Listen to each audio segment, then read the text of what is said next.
নুন সাকিন ও তানবিন পড়ার নিয়ম 4টি। নুন সাকিন ও তানবিন পড়ার নিয়ম 4টি। ইজহার, ইদগাম, ইকলাব, ইকফা।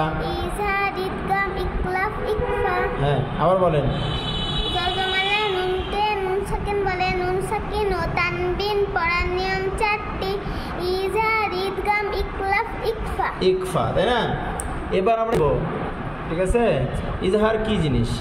ইজহার অর্থ হলো প্রকাশ করা। ইজহার অর্থ প্রকাশ করা, স্পষ্ট করা। ঠিক আছে, স্পষ্ট করে পড়া, স্পষ্ট করার নাম হলো ইজহার। হ্যাঁ, এখন এই ইজহার কখন হয়, কিভাবে হয়, এটা জানতে হবে আগে।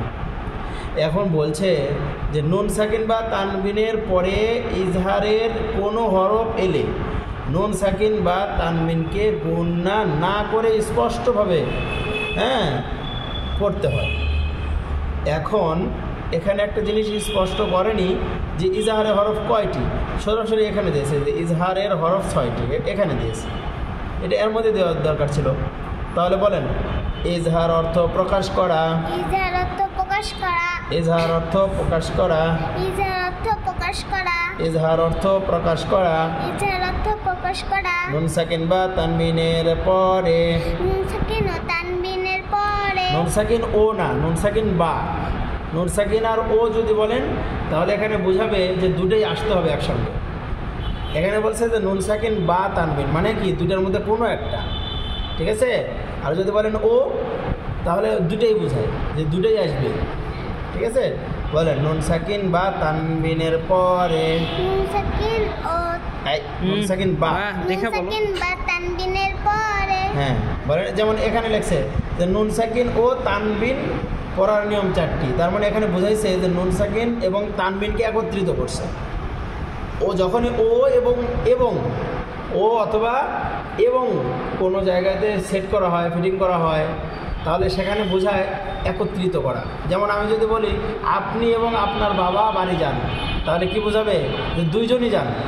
আর যদি বলি যে আপনি, এখানে কি লিখছে বা, আপনি বা আপনার বাবা বাড়ি যান, তাহলে বোঝাবে যে কোনো একজন গেলেই হবে। ঠিক আছে, তো এখানেও এরকমই।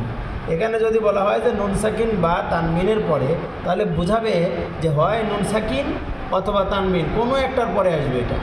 ঠিক আছে, আর যদি বলেন যে নুন সাকিন ও তানবিনের পরে, তাহলে বোঝাবে যে একই জায়গায় নুন সাকিন আর তানবিন আসতে হবে, তারপরে এই হরফগুলো আসবে। কিন্তু এটা তো সম্ভব না। ঠিক আছে, এই জন্য এটা বাচনভঙ্গিও বুঝতে হবে, ভাষাগত জ্ঞান থাকতে হবে। নুন সাকিন বা তানবিনের পরে। নুন সাকিন বা তানবিনের পরে। ইজহারের কোনো হরফ এলে। ইজহারের কোনো হরফ এলে। নুন সাকিন বা তানবিনকে। নুন সাকিন বা তানবিনকে গুণনা না করে স্পষ্টভাবে পড়তে হয়। গুণনা না করে স্পষ্টভাবে পড়তে হয়। এটাও মুখস্থ করতে হবে। ঠিক আছে, এটাও মুখস্থ করতে হবে। এতটুকুই আজকে পড়া। সুন্দর, বলেন এখানে আবার পড়াই। ইজহার অর্থ প্রকাশ করা। ইজহার অর্থ প্রকাশ করা। নুন সাকিন বা তানবিনের পরে। নুন সাকিন বা তানবিনের পরে। ইজহারের কোনো হরফ এলে। ইজহারের কোনো হরফ এলে। নুন সাকিন বা তানবিনকে। নুন সাকিন বা তানবিনকে গুণনা না করে স্পষ্টভাবে পড়তে হয়। গুণনা না করে স্পষ্টভাবে পড়তে হয়। হ্যাঁ, ইজহার অর্থ প্রকাশ করা। ইজহার অর্থ প্রকাশ করা। নুন সাকিন বা তানবিনের পরে। নুন সাকিন বা তানবিনের পরে। ইজহারের কোনো হরফ এলে। ইজহারের কোনো হরফ এলে। নুন সাকিন বা তানবিনকে। নুন সাকিন বা তানবিনকে গুণনা না করে স্পষ্টভাবে পড়তে হয়। গুণনা না করে স্পষ্টভাবে পড়তে হয়।